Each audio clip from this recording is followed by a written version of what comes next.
Hi everybody, this is Bug-Ass Reviews, and today I'm going to be doing a review on the Marvel Legends Walgreens exclusive Baron Zemo figure.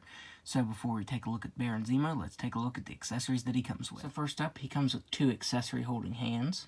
Up next, he comes with his sword, and we've seen this used many times before.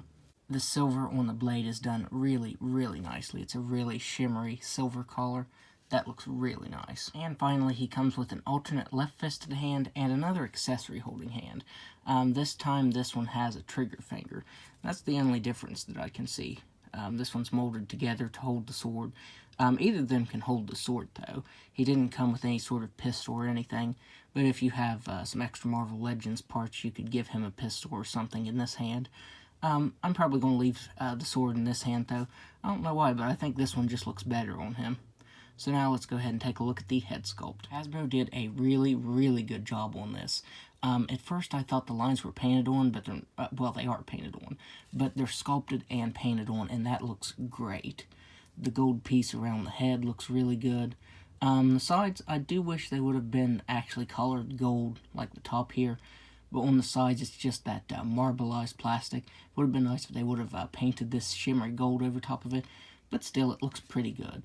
Like I said, those sculpted lines and everything on this head sculpt look really good. The lines are sculpted and painted on as well down here on his chest, but as you can see, some of them missed their mark just slightly.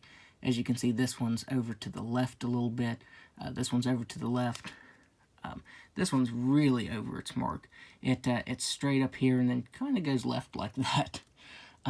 So that could have been painted a little bit neater, but honestly, if you have it back here like this, it's not noticeable. He has some fur pieces around his shoulder that are sculpted really nicely, and it has black spots printed on, and I'm glad that Hasbro printed these on. I think that looks better than just painting the solid spots on. I don't think that would have looked as good, but yeah, this is printed on, and it looks really good.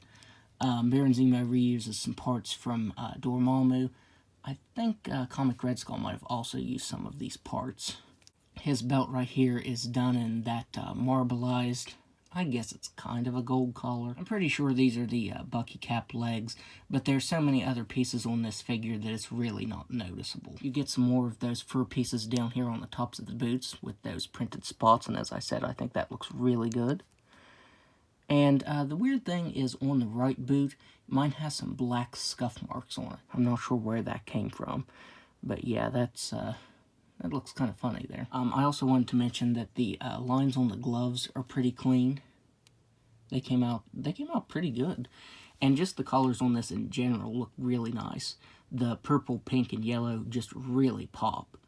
This is one of my favorite exclusives that Walgreens has done.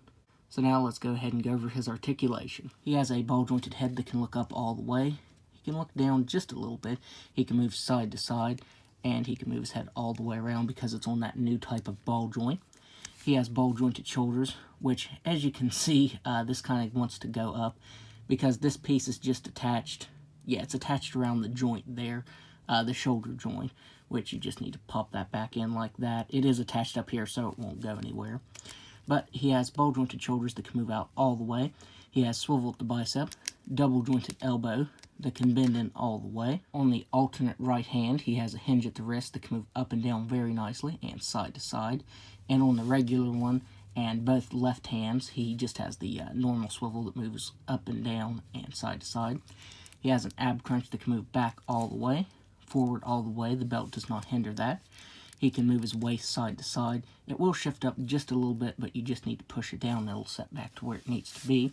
He has ball-jointed hips that can just about do a complete split. He can kick forward all the way. He can kick back all the way. He has swivel at the thigh, double-jointed knee, swivel at the boot, swivel at the ankle that can move down all the way, up all the way, and an ankle rocker.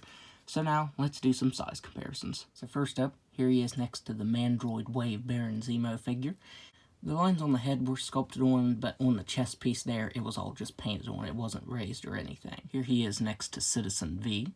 Here he is next to the Bad Guys Wave Red Skull figure. And finally, there he is next to the 80th Anniversary Captain America figure. So overall, I would highly recommend this because this is easily one of my favorite Walgreens Marvel Legends figures that Hasbro has done.